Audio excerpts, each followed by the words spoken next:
If you do hear the bell, you know what to do. I don't need to explain that, I'm sure. Please use your mobile phones. Please do your tweeting and all that malarkey that you need to do. Our what's the word? @ is IOD East, so go for it. Do whatever you'd like to do. Welcome to the Brookfield Centre, which is home for the IOD in the East of England. This is our member hub, and our members are able to use the facilities in this building whenever they wish to. So thank you to them for hosting us today. And also a huge thanks to Barron's Cambridge, Barron's BMW Mini, who are our branch supporters for Cambridge. They support these events, enabling you to be here this morning. Do join us, have a coffee. Now I'm going to, for those of you who have been to an 8:59 breakfast, the deal is that you will be out of that door at 8:59 no matter what happens. It's still in the middle of a hugely, really important point.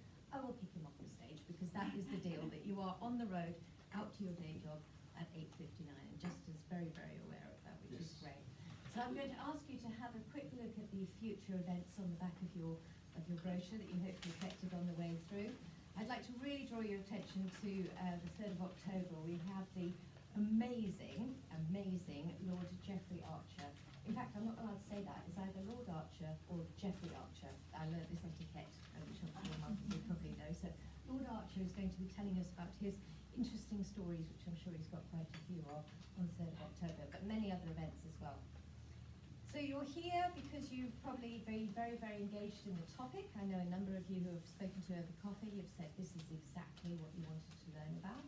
Our speaker this morning is an exceptionally qualified gentleman, and you've probably read his bio on the website when you booked your place to come here. So I did mention I don't do long introductions, so I'd like to introduce Justin, and please welcome him in a good old IOD Cambridgeshire way. Thank you. Good morning, everybody. You have me for 54 minutes exactly. We have 54 minutes to achieve what we want to achieve this morning, and I guarantee we'll be done by then. I will be finished speaking with at least 15 minutes for questions. So we'll have an opportunity to just engage. You can ask anything you want. I can't guarantee I'll have the answer, but you can ask any question you want. I am recording this session as well, so I hope you don't mind that. It's just on an iPad, that's what the mic is here. And then my intention is to host it on I have a YouTube channel. So I'll host it on the YouTube channel. I'll send Simone, Rachel and Grace the links, and you'll be able to recap if you want to share it with any members of your team, or if you want to look at any of the content again, you'll have that option afterwards. Okay, so I run a business called Focus for Growth. It focuses in on growing people to grow the business. In my experience, that's what happens. This is a little bit about me. So I live in St. Neots in Cambridgeshire, which is not very far from here, about half an hour. I am married with 2 grown-up children and a dog called George. And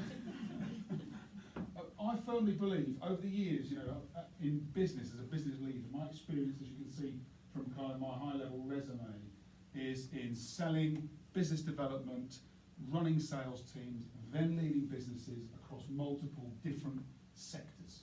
So in different companies, different sectors. I've been very fortunate to have been trained in leadership, in influencing, persuasion, and I really enjoy that kind of topic and those skills and that experience. So that's what I'm going to share with you today. Some of that experience that I've gained over the years, but also some of the models that I've learned and deployed in some of those leadership roles, because that's what's really important. Understanding how you can use structure and then apply that in the workplace to engage your teams. And I firmly believe that you can do anything if you have the passion, the drive, the focus and the right support. That is absolutely true. I'm sure you guys have noticed that. You're senior leaders in organisations, so you will have had that experience yourselves. So we're going to cover these topics today. We're going to look at why we focus on leadership. Why leadership? We'll look at the transition into leadership, because many people are contributors or specialists in roles, and they become a manager or a leader, and they just think it's about doing more. And it really isn't. And if you're in leadership roles yourselves and you've had leadership development, you'll know that yourselves. But I'm going to talk about what shift you might need to make as you transition into leadership. Then we'll look at the emotional intelligence model from Daniel Goleman. We'll look at the leadership styles, and then we'll look at your influence as a leader, and then we'll take questions. Okay? Sound all right? Yeah. Excellent. So, the one real goal of education is to leave a person asking questions. My intention today is that you'll start asking yourself some questions. quality questions about what you might need to do within your organisations. And there's 3 questions I was thinking in advance of this. What would I recommend you start to reflect on? Here are 3 things. Do you have leaders in your business? You're leaders yourselves. Do you have other leaders in your business? If you have leaders in your business, how are they developing their leadership capability? Ask that question. How are they developing their leadership capability? Then think about what are you doing to increase employee engagement.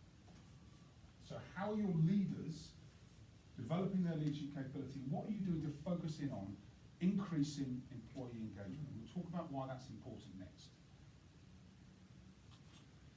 The reason we focus on leadership is because all of the evidence shows that employee engagement, the number 1 indicator for employee engagement, is the leader.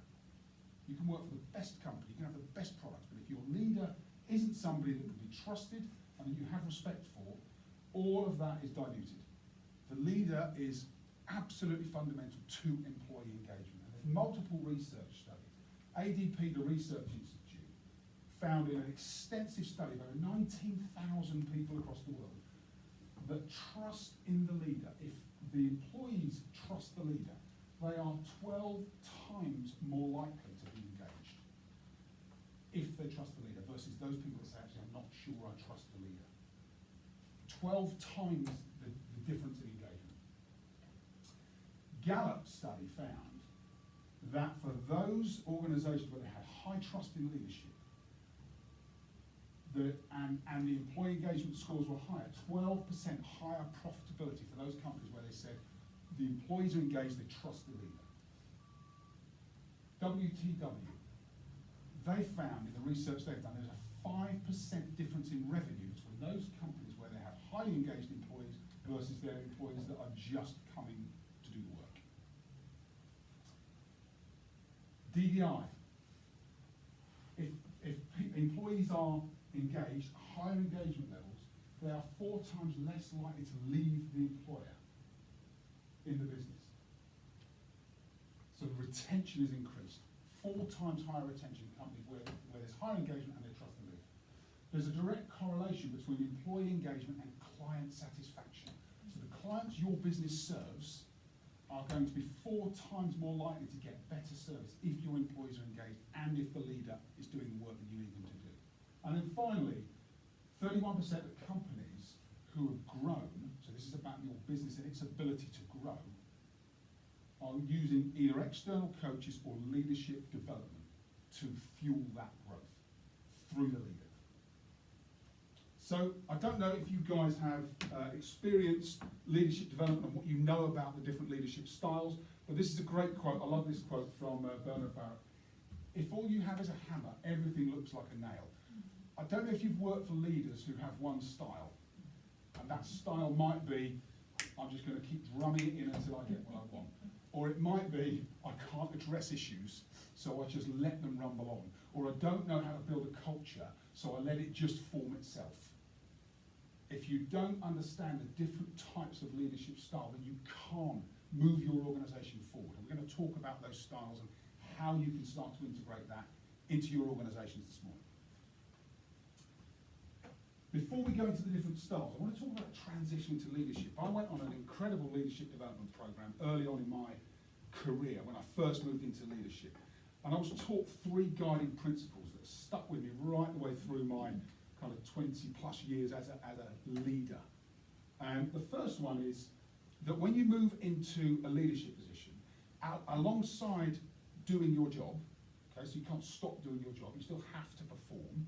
Alongside you doing your job has just increased to include 3 other additional responsibilities. And the first one is to ensure that everybody that works within your organisation and works for you, including other leaders, are absolutely clear about what is expected of them and the goals they are to achieve. Absolute clarity. This is the job. These are the things you need to deliver. And the organisations I walk into where I just ask the simple question, what are your goals and expectations? And you would think I'd ask the question in a foreign language. Because people don't, well, I think it's this or I think it's that. No. And getting clarity, first step, get clarity over what you expect of people. being clear on what's expected for employees is their number 2 engagement indicator behind I trust the leader.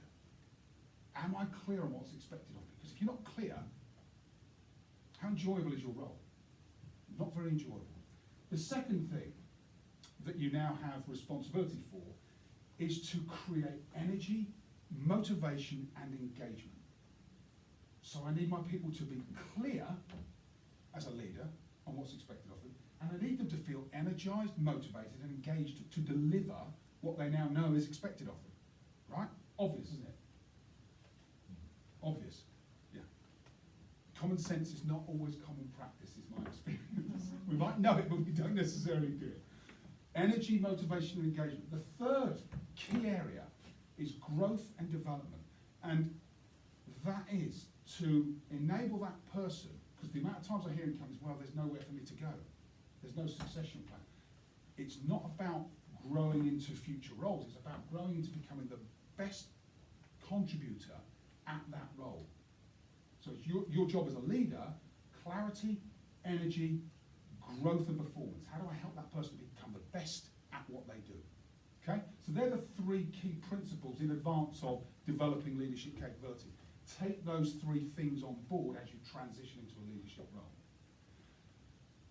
So let's talk about emotional intelligence.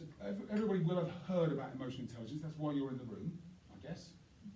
So I don't know if you've researched it, but this is the research. So has everyone heard of Daniel Goleman?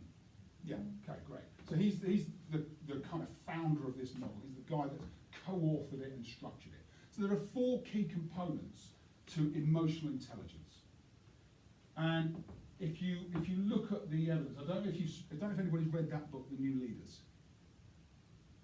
Okay, it's probably the most, of all of the books I've read about leadership, it is the number 1 book where I keep going back to it. I keep going back because it is excellent. It lays out this model brilliantly, and it talks about the 6 different leadership styles. It's fantastic. So what that book shows you is this. In order for you to become an emotionally intelligent leader, you need to work on 4 areas, 4 cornerstones of emotional intelligence. The first is self-awareness. How aware am I of how I behave and how I interact? How aware am I of my impact? Okay, first step. Second step is quite a logical, straightforward model. Second step, self-management. Now that I realise the impact I have, how well am I at managing myself? If I'm feeling uncertain, if I'm feeling that the job is difficult, that we're hitting troubled times, that the team aren't performing, how well do I manage myself? Do I get angry? Do I find myself feeling emotional? Do I let that emotion spill over? Or do I have a sense of self-management? So self-awareness is the first step. Self-management is a critical second step. Then the third step is social awareness, or my ability to be aware of how I interact with people in my organisation, my peers, my network. But most importantly, my teams. And if I'm leading leaders, my interaction with those leaders and the teams. How aware am I of my impact? And then the fourth step, once I'm aware, how well do I manage those relationships? So I'm aware, but awareness in itself isn't enough. Management is the next stage. How well do I manage those relationships? So they're your 4 cornerstones. That, once you can start to master those 4 areas, that's the foundation of emotional intelligence. Self-awareness, self-management, social awareness, or relational awareness, and then relationship management. They're the 4 pillars. So, Daniel Goleman says, work here first. Don't go to the styles until you get this piece right. And you can understand why that's a good starting point. Once you have this in place, once you've got these 4 cornerstones in place, he then talks about the 6 emotional intelligence leadership styles. We'll walk through these one by one. The visionary, the coaching style, the affiliative style, the democratic style, the pace-setting style, and the commanding style. Now, many organisations, The commanding style is the one that shows up. I've become a leader, you'll do what I say, when I say it. And it is, you'll notice that two of those styles are in red. The reason they're in red is because on the right-hand side of this model, those in green are what we call the resonance styles. They strengthen relationships, they resonate with people. The commanding and the pace-setting styles are dissonant styles. They can jeopardize your relationships. And it's why we start with the 4 cornerstones, because without the 4 cornerstones, if you try and introduce pace-setting and commanding, actually employee engagement plummets, absolutely plummets. So let's walk through them. The visionary style. So the visionary style is about inspiring a future vision, creating a vision of the future for people that they can engage with, so they feel like the future is going to be better than the past. And what this style does is it moves people forward. It's about giving people something to be excited about in the future. It's highly positive on the climate that you create in the organisation, and people use it when either change or re-engagement or clarity is needed. So when you see a new senior leader come into an organisation, new chief exec comes in, one of the early things they will do is set out their vision for the organisation. Here's where I see us going. Here's the transition that's needed. Here's the change that's needed. Here's what I would like you all to be able to commit to. So that visionary style is really important when you want to either make a change or set a new direction for the organisation. And it's, Jonathan Swift calls vision the art of seeing what is invisible to others. People in your organisations won't necessarily know where you want it to go. They won't know where you want them to go unless you're really clear about the future vision for your organisation. It's one of the starting points with a lot of clients. If you've got a successful business and you don't have a really clear vision, getting clear on vision, mission, values, it can be transformational to your organisation. Just get everybody from being kind of scattered and dispersed to fully aligned behind one combined joint vision of the future. Really, really incredibly powerful style, and it's why it's number 1 in the 6 of the styles that we'll cover. The coaching style. So, what is the coaching style? The coaching style means masterful one-to-one discussions. Masterful one-to-one discussions. This is about your ability to connect your people's goals to the organisation's goals. So you have this vision, you've set it out, you've got everybody kind of turned towards it. Unfortunately, that's not enough.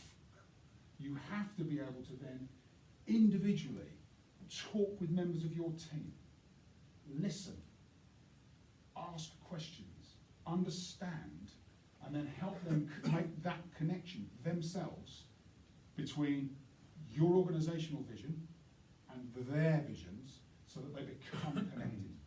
Highly positive impact on the climate, and over time, this is the key enabler for development. Performance accelerates, you can create great long-term succession within the organisation. This is a massive enabler for you and for your teams. So the coaching style, I don't know if you've had any experience of coaching, but if you haven't, I would say, it's one of the strongest leadership styles that you can develop. And Sir John Whitmore, who was the godfather of coaching, his description of coaching is unlocking a person's potential to maximise their growth. Absolutely bang on. I couldn't think of a better description for coaching than that. The affiliative style. So what this is about, creating meaningful connections with team members. So you've got coaching, which is about helping them accelerate performance. You've got affiliation, which is about creating connection. It creates harmony through the connection as a leader you have with the teams. It also is a highly positive impact on the climate, and it helps with team cohesion. And if you have particularly intense periods of either high workload or stress or change within your organisation, it's the affiliative style that gets people through. It's your ability to pull on those relationships, to help people see that there's a reason they keep coming to work, and you're part of that as the leader. that's what gets them through. And they call it the affiliative style of leadership. And we'll talk at the end of this about how do you know what to do when. Because situational leadership, what's the situation, what's the style I should apply? Not always straightforward to figure out, but the more you do it, the more you practice it, the more you will just flow and find the right style. But it's like anything, it takes practice. And the first step is awareness. I mean, for most people, when I read this book, I didn't even know there were 6 styles. And when I started doing the research, it made me realise I was haphazardly adapting different styles.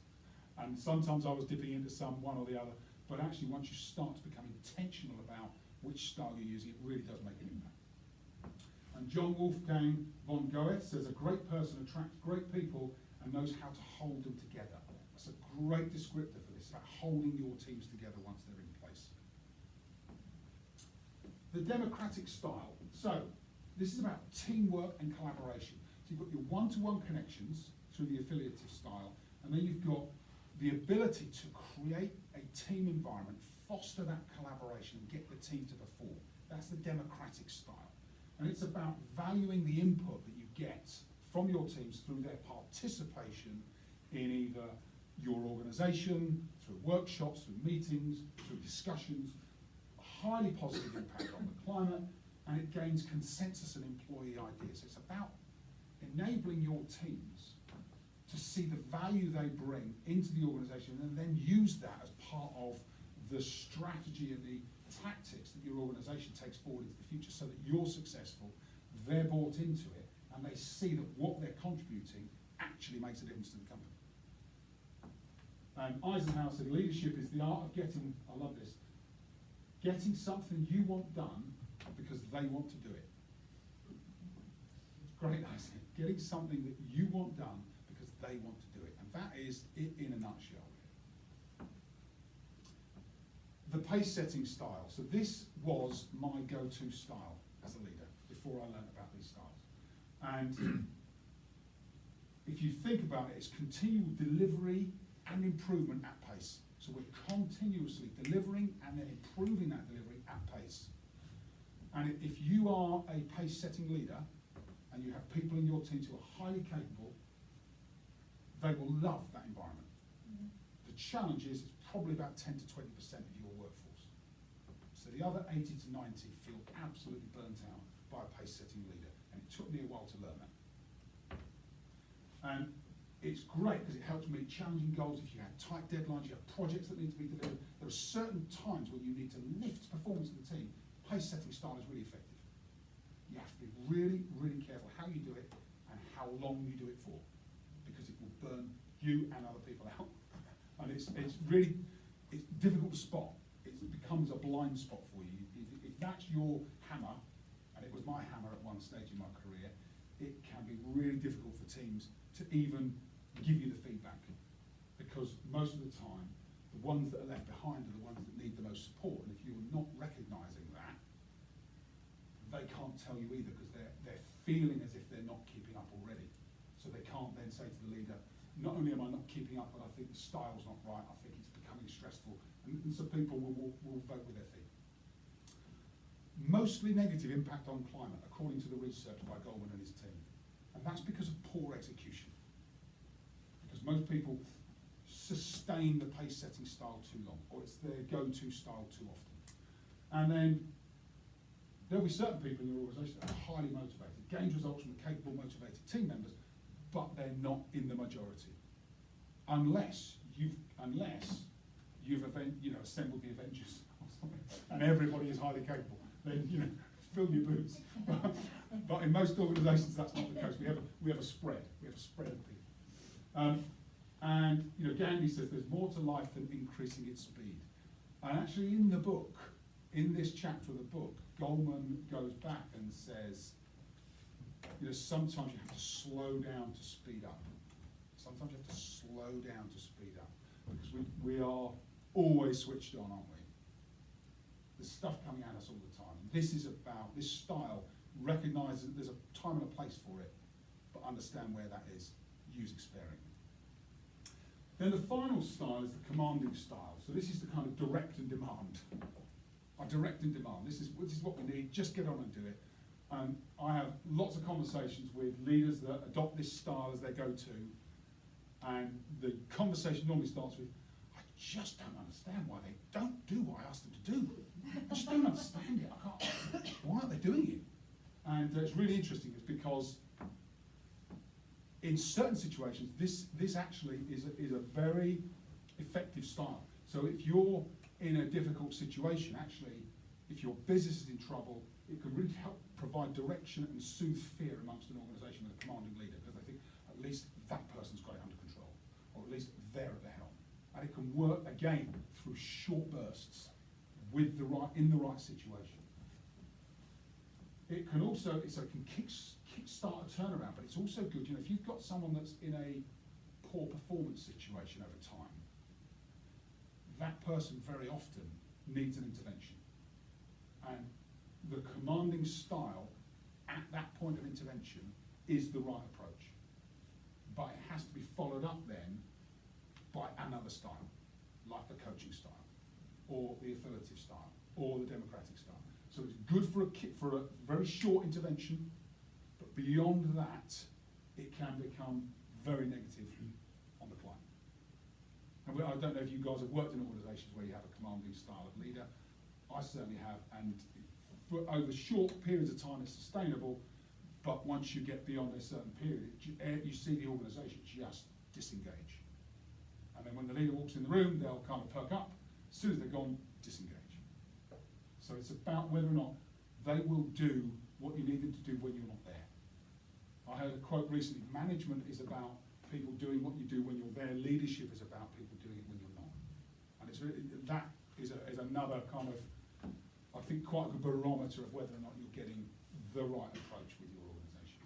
And Tom Peters says, true leaders don't create followers, they create more leaders. And you don't have to be a leader of a team, but you need to lead yourself. In this day and age, we all need to lead ourselves, don't we? Deliver on performance, make sure we're energised, make sure we continue to grow and develop. So there are 6 styles: visionary, coaching, affiliative, democratic. And then we've got, so there are our resonant styles. Then we've got our dissonant styles, the commanding and the pace-setting styles. And they're dissonant for a reason, because if they're not used with caution, they will disengage your employees. Okay?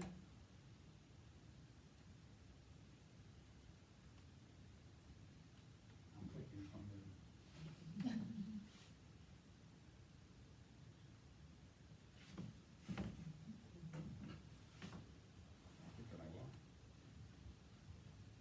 Okay, that's it. Okay, so I'd like you to think about one thing. So when you come into presentations like this, it's interesting, there's some stuff going on. The rubber hits the road on implementation. So what you do going on from here is what actually makes the difference, right? And I know you know that. I'm reminding you of what you already know. Common sense isn't always common practice. Okay, so I'd like you to think about the one thing you're going to do following today. And I'm going to give you a couple of minutes, so maybe, I don't know if you want to turn to someone in the room, introduce yourself, say hello, and then just have a conversation about from what you've just heard, what's the one thing that's kind of really landed with you? Think, that's the thing I need to really focus on.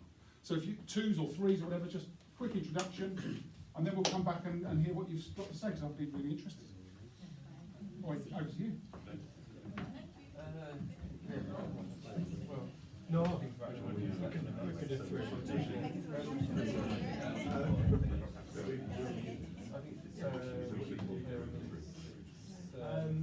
I'm working on my role, and this is like that actually a big part of that is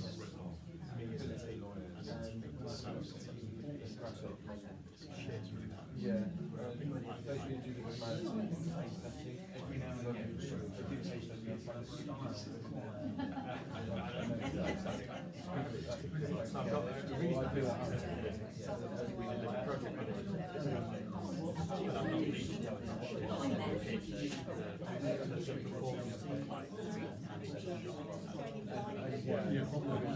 and I'm not spending enough time thinking about The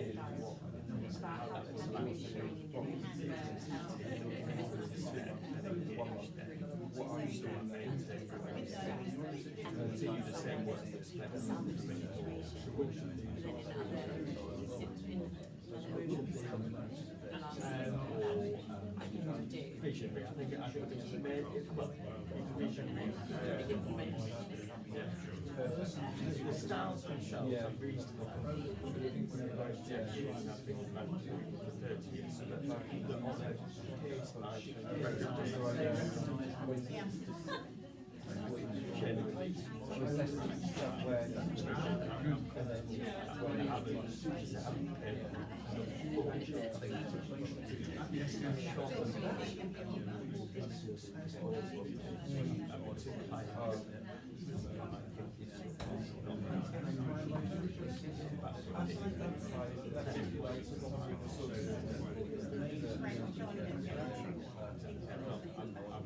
Too much on me directing the pilots.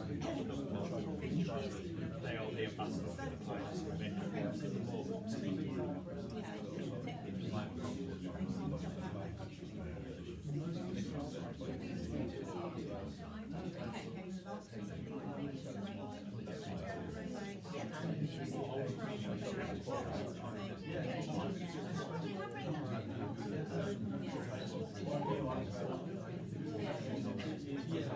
Yeah, I can see that.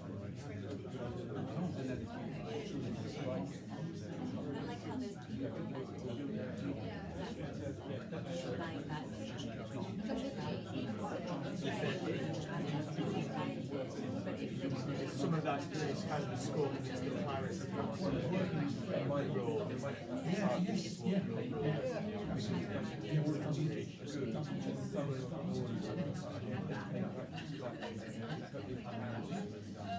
Yes.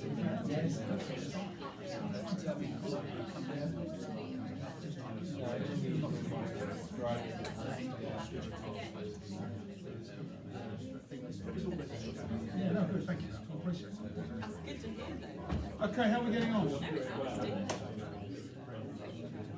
Oh, brilliant, you're fully engaged. How are we getting on? Have we all got something? Have we all got something? I'm so engrossed in the conversation, it's brilliant.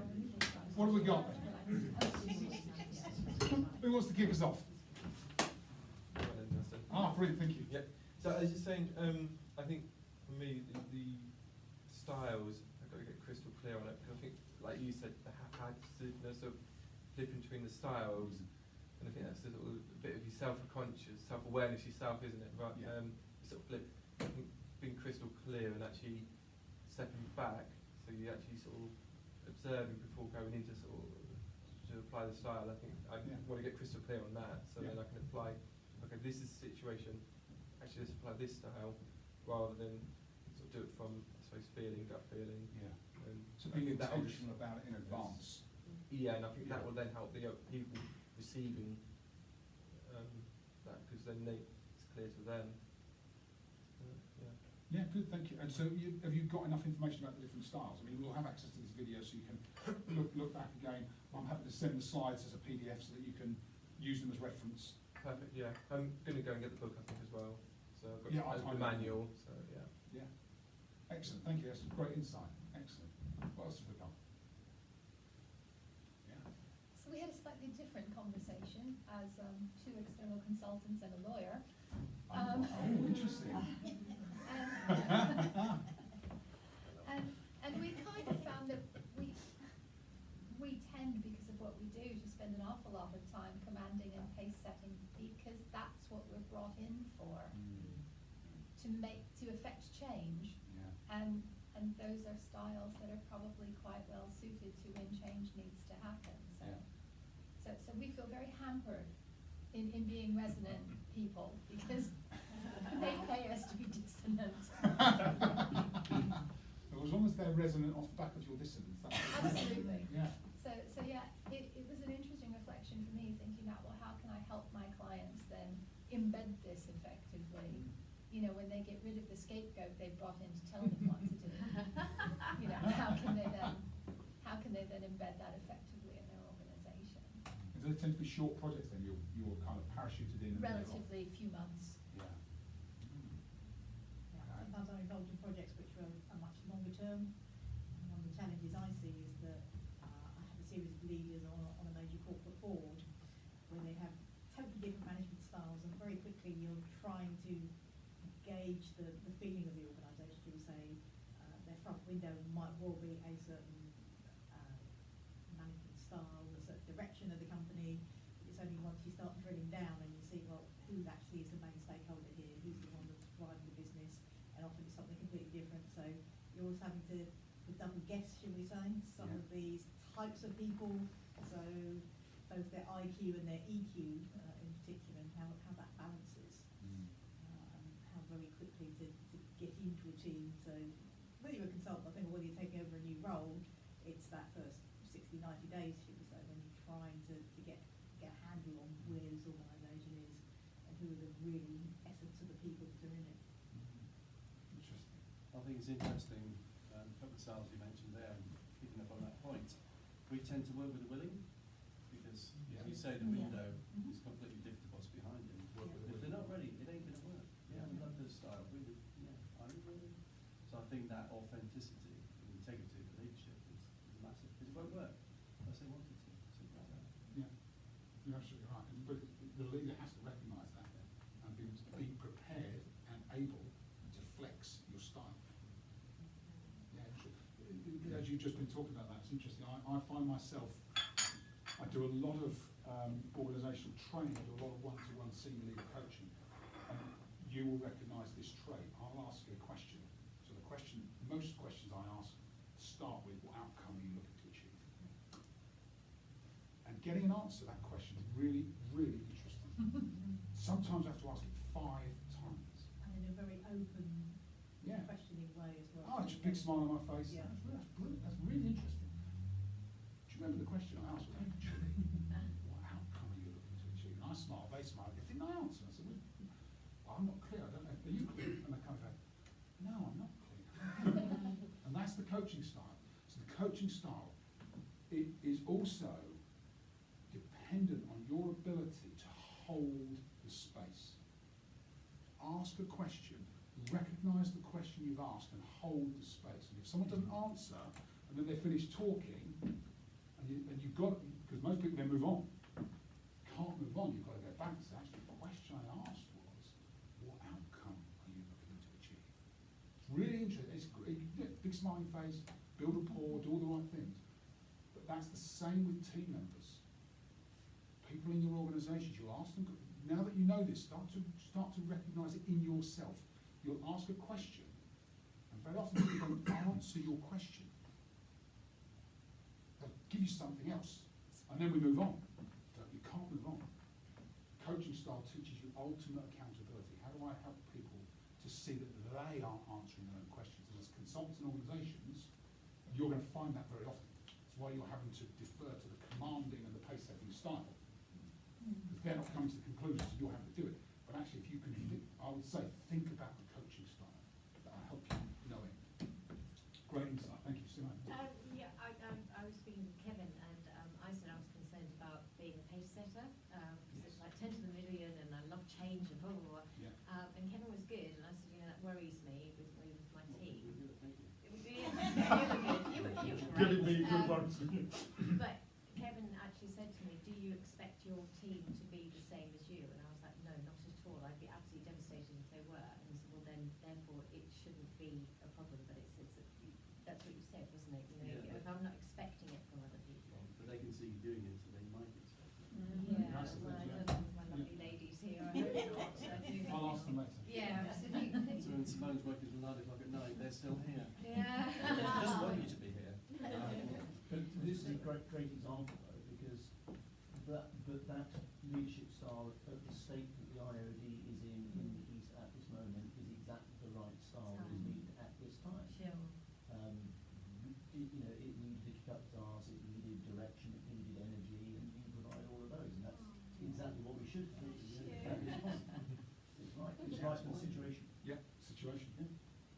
And I think, sorry, I think you're absolutely right. Just have Here's the one other thing that is really important. Your ability to take the temperature, listen and understand with your teams. Adopt the pace setting style, by all means. Just make sure everyone's with you on the bus and they're keeping up and that they're all right and that they feel okay. And that, you know what I mean? And that's the counterbalance to the pace setting style that I learned.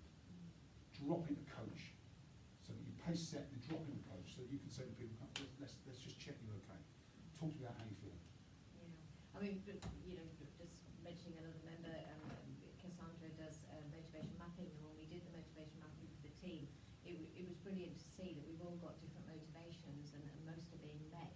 And there were some builders there, some people that need calm, they need direction, they need goals, and they need those expectations very clear. Yes. And then we had others who were change agents, you know, but there was a really That wasn't you balance. at all, was it, Simone? No, it was, there was balance across the team, you know, so we were all supporting each other, which was brilliant. So Yeah. that was really good. So, sorry. No, that's important, that Yeah. complementary Yeah. mix in the team. Yeah, absolutely.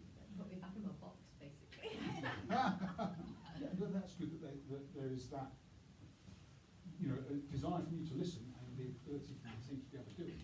Important. But important mantra I would use is that we were born with 2 ears, 1 mouth, Mouth, yeah. using that ratio. Yeah, absolutely. Yeah, that's good, thank you. We had another comment. Yeah, unless I've misunderstood,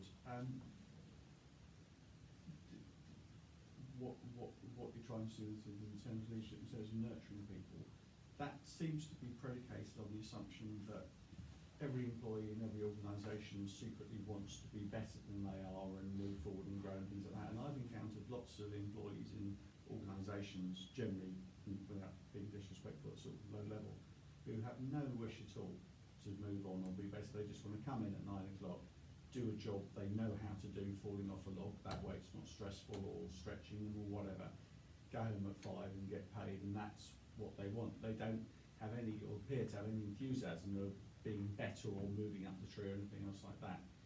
If that is the case, and I appreciate that's not everyone in the organisation, is not the more dictatorial style appropriate for that circumstance, or am I missing something? I think they still look for feedback and recognition. So I started off at sort of an apprentice and worked with sort of people in that sort of level, and I think they still look for that recognition and leadership to be there and supportive, even though they're not looking for potential growth in sort of careers and so on. I think they still need that leadership support there. That might change that. So how would you handle those? So I would ask the question, where has that belief come from? What my belief about what their aspirations are? Both. Your belief about their aspirations, but then if that is true for them, where's that come from? Well, I don't know. These other organisations I go into, and you try and get people to do things differently and better, and they don't demonstrate any particular enthusiasm. They just want to do what they did yesterday, and so you end up in a scenario of, you know, sometimes there's not time to nurture them and take them on the journey, or trying to, and whatever, and they don't seem like they're up for it anyway. You just have to say, well, that's what you got to do, and that's it. And you raised questions about, is that the appropriate way of dealing with it, or am I missing something? That's why. So I would say, if you're, so is this, just give me a bit of context, this is you going into an organisation as a consultant, or as a? Yes. Okay. You're missing what's in it for them. Yeah. Everything, in order to get something, they have to have something in it for them. It might be maintaining their job or whatever. And it could be as simple as, yes, you will still have a job at the end of this, you just have to do this. If you don't carry on, if you carry on like this, then you might not have a job. Might be the other result. But it's what's in it for them. They've got to have some positive reason for doing it differently. But no, I don't think, Steve, I mean, we were talking about this, I don't think you're saying they need to do anything different, are you? You're just saying they just want to plod on. Yeah. Well, sometimes it involves them doing something Talk to different. me. If you're there to make something better, then if everyone just does what they did yesterday, there's no point coming up with a cunning new plan, is there? So I don't know with people like that. Some of them, you hit a brick wall. They don't seem to want to do something better or different. They just want to do every day what they did previously because it's safe and known and doesn't stretch anybody or is challenging or anything like that. And you've raised the question, is saying, well, just get on and do it. it's maybe not the right way, if there's a better way, then that's So for me, it's a really interesting discussion. The first check is, what's the existing culture like, and what are their beliefs about the existing culture and what they've experienced in the past? So I don't know how long these people have worked in this organisation, but let's play it out. I'm an operator in an organisation. I've worked there 3 or 4 years. Every time I go to my manager with a suggestion, he tells me to get on with my job.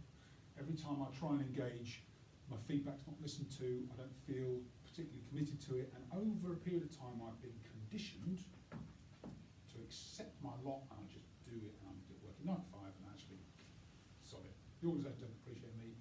I don't appreciate them. I'm just going to show up. Just add to that, but you also then, there's the not gonna, you've actually probably got 2, 3, 4 people then start having that same attitude. Yeah. You then build a culture around that. That's your culture. So the culture set, so they think. Okay? What is the style we need to change the culture? Trust. Yeah, that's a key factor. Affiliative. We need to build. From your model. We need to build trust. The leader needs to engage. So you can't just go from a culture like that to, guys, we need you to step up and improve, because they're like, well, hold on a minute, I've spent 3 years feeling like all I'm going to do is rock up 9 to 5. And they may not even recognise it in themselves. So you absolutely need to start with an affiliative style. Build connections.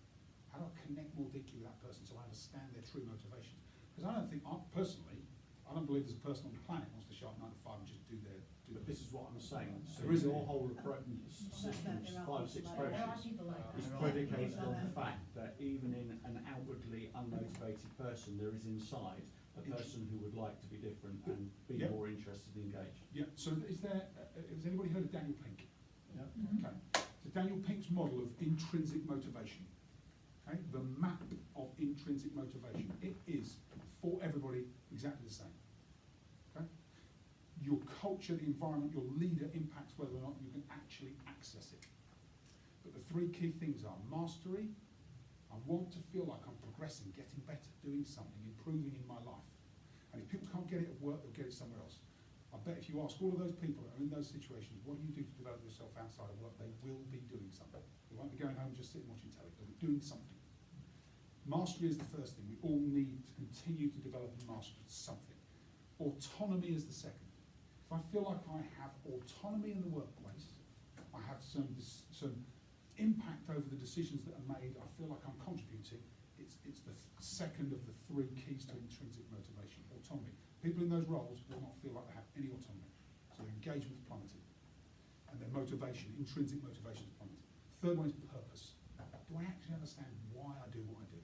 Do I understand how it makes a difference, either to the organisation, to clients, to the world, to me personally? And so if it was me, you've got this model here, I'd be looking at, right, how do I understand for each of those people, what are those 3 key levers? How are they meeting them right now? And if they're not, how do I ignite them? I'd do that through the affiliative style first of all, then I'd co-create a vision with those people and say, look, this is where we can go if you're on board. Remember, these aren't single conversations. You can't just go in and say, I'm going to talk to these people once and it's going to happen. When you've worked in an environment and a culture where you've got this existing situation, it takes time, effort and investment to turn that around. But I would say, my experience, having worked in lots of different businesses, lots of different environments, working with lots of different clients, with lots of different types of people, I haven't met anybody yet that when you sit them down and you get them in a room and you ask them a question and you listen to understand, not listen to meet an objective, listen to understand, and a single person I've ever spoken to that doesn't say, actually, I would like to be engaged and this is how I think I can do it. Takes a bit of time. You do get people when there is change, who don't want to participate in that change and want to go, well, if that's where it's going, I'm actually going off somewhere else. And that's a okay. very good solution. Yeah, that's okay. Yeah, that Yeah. happens. That's right. If they don't agree with the vision, Yeah. They Or they may can't come in, cope with what they know in themselves they can't cope with what's going to be done in the future, then they will move on. Yeah. I think vision's linked to purpose as well. yes, yeah. You're absolutely right, and they call it the visionary style.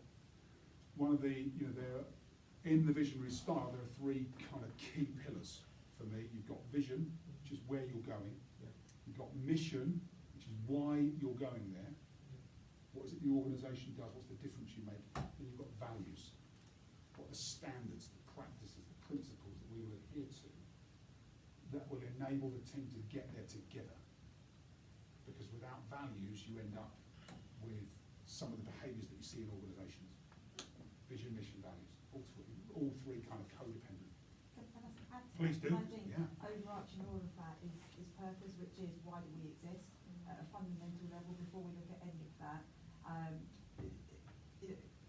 Obviously to make money, whether you're a charity or a big corporate, but actually why do we exist? And if when I go into businesses, I always ask the question, if I go on the shop floor now and ask different people what the purpose of your organisation is, what will they say? Will they say the same thing? And most people say, I haven't a clue. I don't even know what the purpose is. I would also suggest that purpose is more important. In fact, there's the Nordic School of Marketing is now suggesting that the concept of vision and mission, now that we are operating in such turbulent times, is redundant. Because you can set an objective, and this is all very Anglo-Saxon Harvard Business School with a way of strategy. But actually, I was talking to a business yesterday, questioning, a bunch of lawyers. Oh, we've heard we've got to have a vision and a mission. You know, they're 30 years behind everyone else. Well, 130 years. And I said, well, actually, no. You know, really, if you want your people to be empowered, maybe one ought to think about what is the purpose. And then you leave things a little wider for people to interpret, employees to interpret. Am I doing something that is helping the purpose? Yeah. And because the purpose is unlikely to change, whereas in many businesses now, change is constant. Yeah. So I agree that for some businesses, vision, mission, objectives is right, but for some, I think one ought to think about actually what is the more generic purpose, which then helps to engage employees. Yeah. And I use the term mission and purpose interchangeably. Yeah. So mission and purpose. Why do we do what we do? What's the impact we make that's bigger than us, bigger than the organisation, bigger than our clients? It's the impact in the world, if you like. And yeah, why are we here? And that sounds like an easy question. Could take a full day to get to the real reason why your organisation exists. Thank you very much. Well, I think, unless there's any final questions, that's the right answer. I'd just like to say thank you very much for your attention and your engagement. I really enjoyed this morning, and thank you to Simone for inviting me to be here, and I really, really appreciate your attention. Thank you very much, everyone. Thank you so much, Justin. Really, really appreciate that. And I know that everybody's going to be linking in and doing all that. Please do. Yes, please do. And Twitter malarkey and all that kind of stuff. I keep saying that. I actually love it.